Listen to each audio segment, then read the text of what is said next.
Hello everyone, welcome to our YouTube channel. Today we are starting our new topic is an international marketing. Before we starting the international marketing, first of all we know that what do you mean by the marketing? Marketing refers to an activity a company undertakes to promote the buying or selling of a product or services.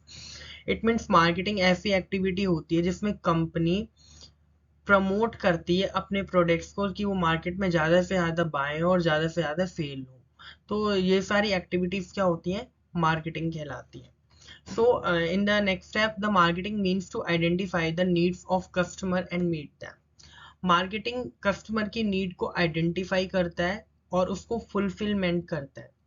So, जैसे एक ऐसी activities जिसमें एक manager और एक company दोनों मिलकर customer की नीड को आइडेंटिफाई करते हैं और आइडेंटिफाई करने के बाद उसकी नीड को फुलफिलमेंट करने के लिए वो एक प्रोडक्ट बना रहे हैं और उस प्रोडक्ट को क्या कर रहे हैं, बनाने के बाद वो प्रोडक्ट डेवलपमेंट के बाद उस प्रोडक्ट को मार्केट में सेल आउट कर रहे हैं। उस प्रोडक्ट को बनाने से लेकर उस प्रोडक्ट के सेल आउट करने तक जितनी भी एक्टिविटीज होती है, these all are the marketing. So in next slide, marketing versus selling, we have to understand this concept marketing and selling.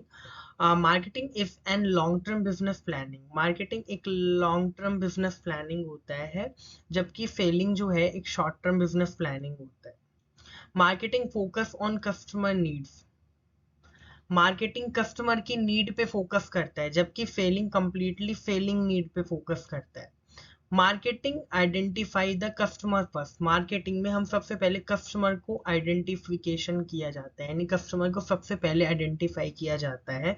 लेकिन सेलिंग के अंदर मैन्युफैक्चरिंग द प्रोडक्ट फर्स्ट। यहाँ पर सबसे पहले प्रोडक्ट को मैन्युफैक्चरिंग पहले किया जाता है, सबसे पहले यहाँ प्रोडक्ट देखा जाता है। In marketing customer satisfaction with profit oriented. यहाँ पर प्रॉफिट ओरिएंटेड के साथ साथ कस्टमर का सेटिस्फेक्शन भी किया जाता है। लेकिन in the other hand side is selling. Selling में सेल्स वॉल्यूम ओरिएंटेड किया जाता है। सेलिंग के अंदर कस्टमर सेटिस्फेक्शन नहीं देखा जाता है। यहाँ पर कस्टमर से कोई लेना देना, कस्टमर सेटिस्फेक्शन से कोई लेना देना नहीं होता। यहाँ पर सिर्फ they have to focus on selling, यानी इनके अंदर यहाँ ये देखा जाता है सेलिंग में कि कितनी सेल्स हमारी हो रही है। यहाँ पर इंक्रीजमेंट ऑफ सेल्स होता है, अपने टारगेट्स को कंप्लीट किया करना पड़ता है। यहाँ पर सिर्फ कस्टमर की प्रॉफिट के साथ साथ कस्टमर की नीड्स को देखा जाता है, कस्टमर की नीड्स को फुलफिल किया जाता है और कस्टमर को सेटिस्फेक्शन भी दिया जाता है। तो ये होता है मार्केटिंग और सेलिंग का difference. So these are the difference between the marketing and selling.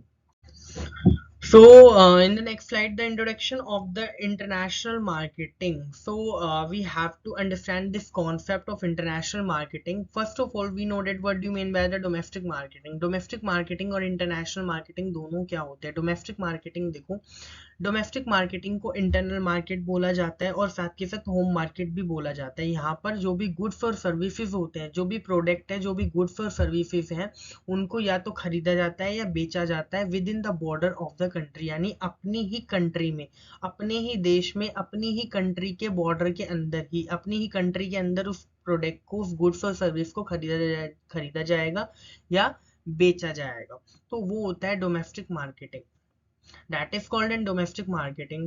In the other hand side, in international marketing, it refers to that marketing where goods and services are brought and sold outside the country.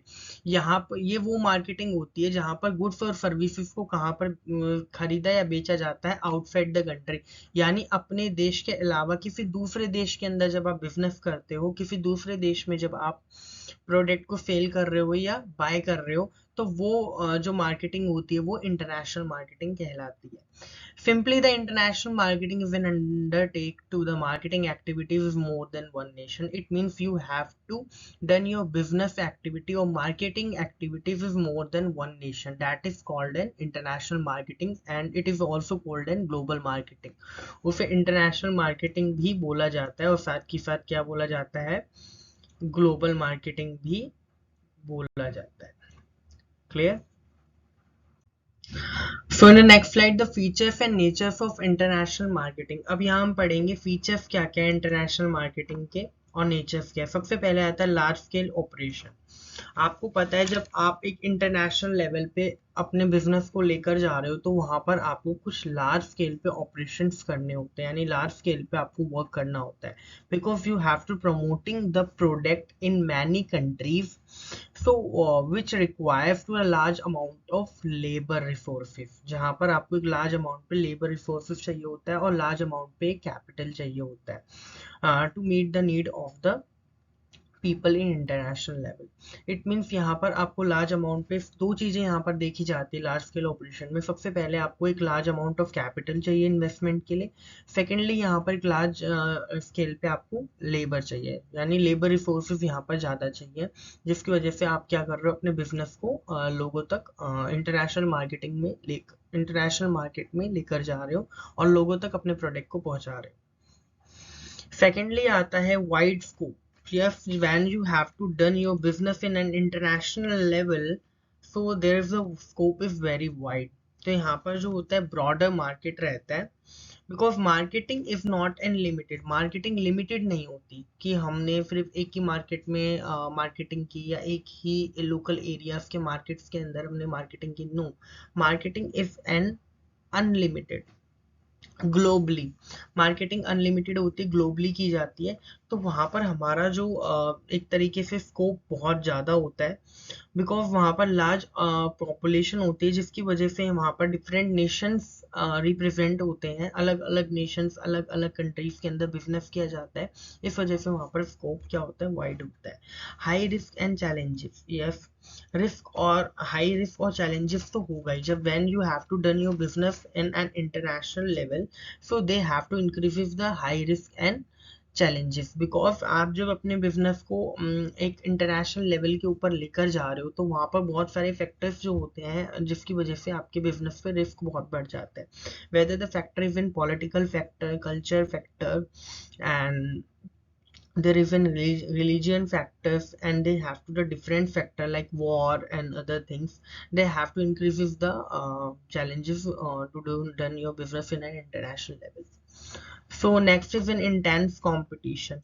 Competition, intense competition means to the increases the competition, क्योंकि वहां पर दोनों market होते हैं, वहां का domestic market और साथ में इंटरनेशनल मार्केट, दोनों के साथ, दोनों जब एक साथ होते हैं तो आपका वहां पर क्या हो जाता है, एंड कंपटीशन भी इंक्रीज हो जाता है।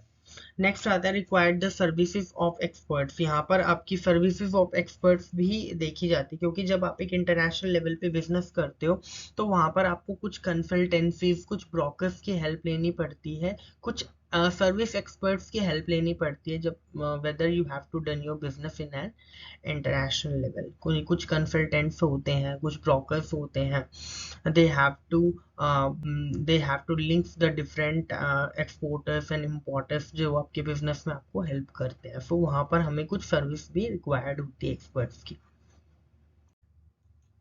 So in the next slides is an significance of international marketing, जिसे हम बोल सकते हैं इंपॉर्टेंस ऑफ इंटरनेशनल मार्केटिंग भी बोल सकते हैं। सबसे पहले आता है एक्सपेंड द टारगेट मार्केट। जब आप अपने प्रोडक्ट को इंटरनेशनल लेवल पे ले जाते हो तो वहाँ का टारगेट मार्केट है वो इंक्रीज हो जाता है। जैसे कोका कोला, कोका कोला जो है उसने अपना बिजनेस मोर देन 200 कंट्रीज में सेटअप किया है, जिसकी वजह से उसका टारगेट मार्केट बहुत ज्यादा है। So these have to expand the target market also. Secondly आता है बूस्ट ब्रांड रेपुटेशन। जब आप जब आप जब आप अपने प्रोडक्ट को एक इंटरनेशनल लेवल के ऊपर ले जाते हो तो वहाँ आपके प्रोडक्ट की ब्रांड वैल्यू बढ़ जाती है, क्योंकि आप अपने एक प्रोडक्ट को डिफरेंट डिफरेंट कंट्रीज के अंदर प्रोडक्ट को लॉन्च करते हो, अपनी ब्रांड को, तो वहां पर आपकी एक ब्रांड इमेज बन जाती है, क्योंकि आपका प्रोडक्ट लोग जानने लग जाते हैं और उसकी एक ब्रांड इमेज बन जाती है।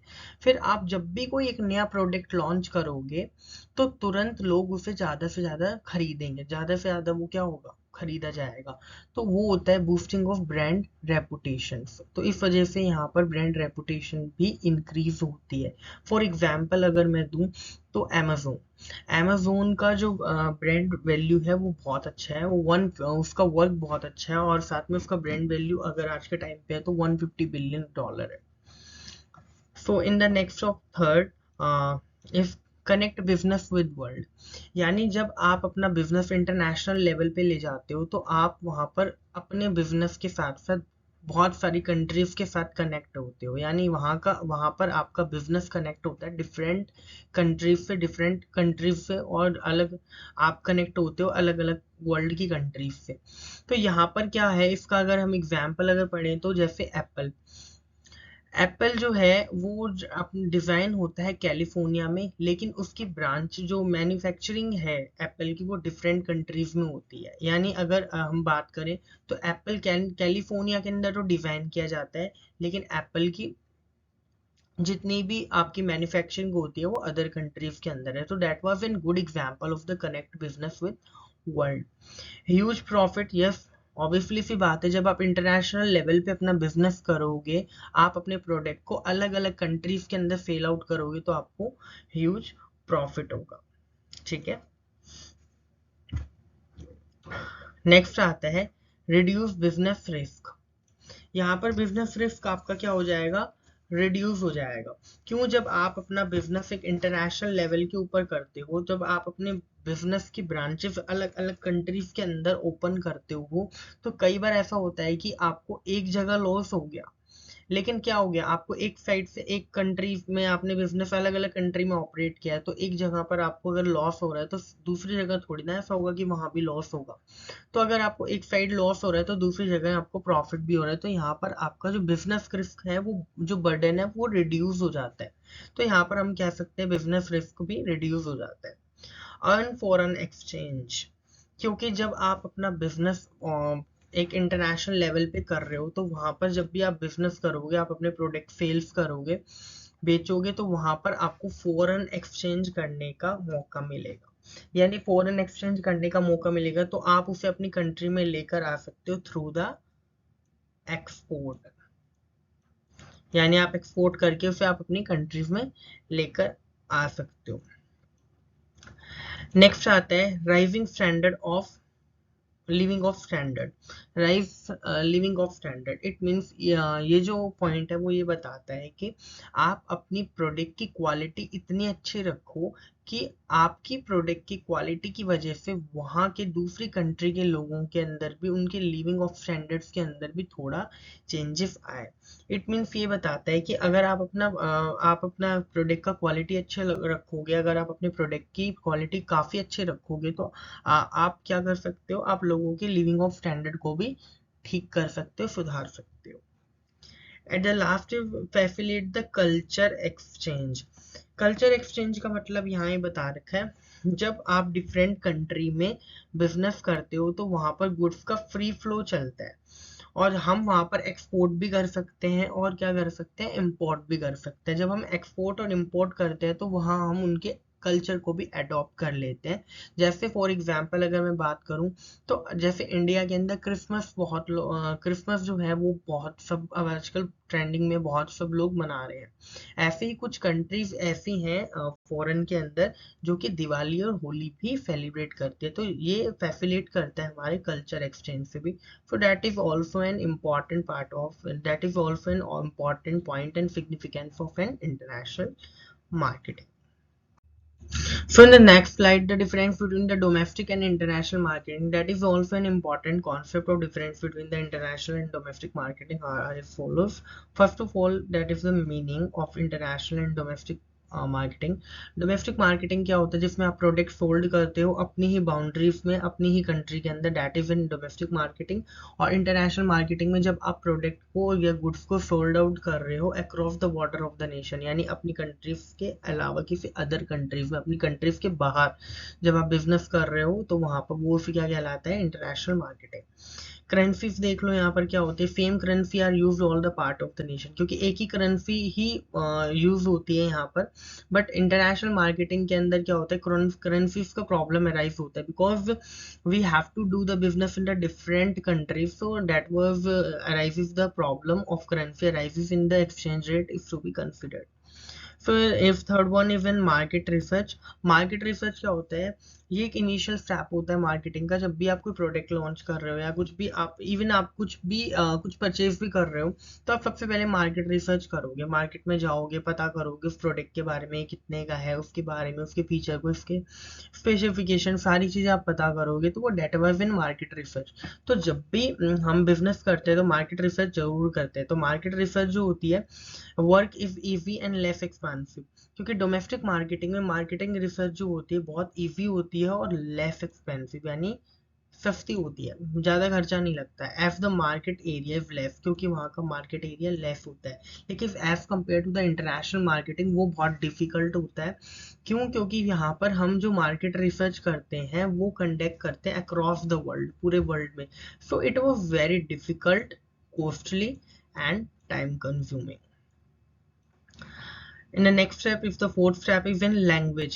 As domestic marketing is done with the internal part of the country, the language problem does not arise. क्योंकि जब हम अपनी ही कंट्री के अंदर बिजनेस कर रहे हैं तो वहाँ पर लैंग्वेज प्रॉब्लम अराइज नहीं होगा, बिकॉज एक ही लैंग्वेज पूरे नेशन में चलता है। लेकिन जब हम इंटरनेशनल लेवल के ऊपर बिजनेस कर रहे हैं, the marketing is done through the international level, the language will be arises, language problem will be arises, क्योंकि यहाँ पर आप जो बिजनेस कर रहे हो वो डिफरेंट कंट्रीज के साथ कर रहे हो, तो वहाँ पर अलग अलग कंट्रीज के अलग अलग लैंग्वेजेस होती है, तो वो भी यहाँ पर क्या होती है, प्रॉब्लम अराइज करती है।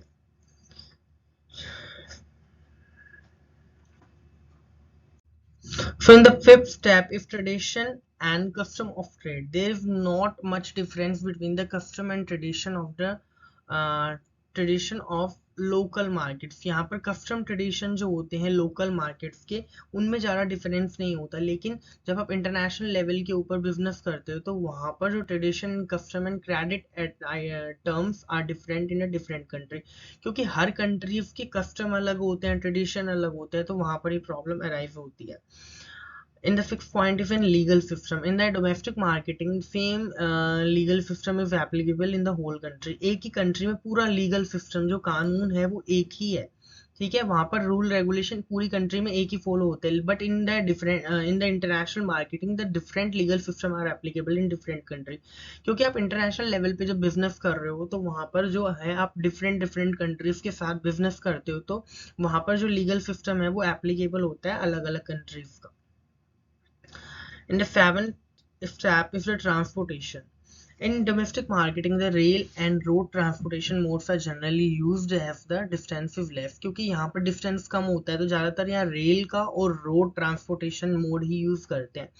लेकिन in international level the sea transportation is the most commonly use for the transport as an distance is very long, क्योंकि फॉरेन कंट्रीज में होता है, अगर आप इंटरनेशनल लेवल पे बिजनेस कर रहे हो तो वहाँ पर क्या होता है, वह कंटेनर पैकेजिंग यूज की जाती है और वहाँ पर एक लॉन्ग डिस्टेंस होता है, जिसकी वजह से वहाँ पर जो ट्रांसपोर्टेशन है ज़्यादातर आपका सी ट्रांसपोर्टेशन वहाँ पर ट्रांसपोर्ट यूज होता है। In the eight step is competition, क्योंकि डोमेस्टिक मार्केटिंग के अंदर आपका लेवल ऑफ कंपटीशन लेस होता है, क्योंकि आपका अपना local home market, local market होता है, तो वहाँ का लेवल ऑफ कंपटीशन लेस होता है। डोमेस्टिक मार्केटिंग में कंपटीशन लेस है, लेकिन इन the international marketing the level of the competition will be very high, क्योंकि जब आप इंटरनेशनल लेवल के ऊपर बिजनेस कर रहे हो तो वहाँ पर अलग अलग कंट्रीज भी बिजनेस कर रही है, तो वहाँ पर आपका कंपटीशन लेवल बहुत हाई हो जाता है। In the ninth point is nature of marketing. Market is relatively homogeneous, क्योंकि डोमेस्टिक मार्केटिंग के अंदर प्रोडक्ट्स जो हैं होमोजीनियस होते हैं, एक जैसे होते हैं, लगभग सेम टू सेम। होमोजीनियस वो होता है जो कि सेम प्रोडक्ट्स के अंदर वर्क करता है। तो मार्केट्स यहाँ पर रिलेटिवली होमोजीनियस होते हैं, but in the international level the markets are divide in highly heterogeneous. Heterogeneous मतलब different kinds of the products are there in the international level. So in the 10th point is in last point is in risk exposure. Risk exposure जो होता है domestic marketing के अंदर less होता है, because you have to done your business in an domestic level और an local level, so the risk are involved in domestic business are less, but in international level due to the different country are working in an different nation, so there is different in the psycho economical and political conditions. तो यहाँ पर risk बहुत ज़्यादा बढ़ जाता है क्योंकि सभी की पॉलिटिकल फैक्टर्स अलग होते हैं, इकोनॉमिकल फैक्टर्स हर कंट्रीज के अलग होते हैं, हर कंट्रीज के रिलीजन ट्रेडिशन अलग अलग होते हैं। तो यहाँ पर रिस्क एक्सपोजर जो है वो कह सकते हैं हम, पॉलिटिकल फैक्टर अलग होते हैं जिसकी वजह से यहाँ पर रिस्क एक्सपोजर बढ़ जाता है और इंक्रीज हो जाता है। So thank you everyone. I hope you really enjoy this video. So do like, share and comment which is our YouTube channel, the study channel by Himanshu God, and subscribe this channel and keep watching. Thank you.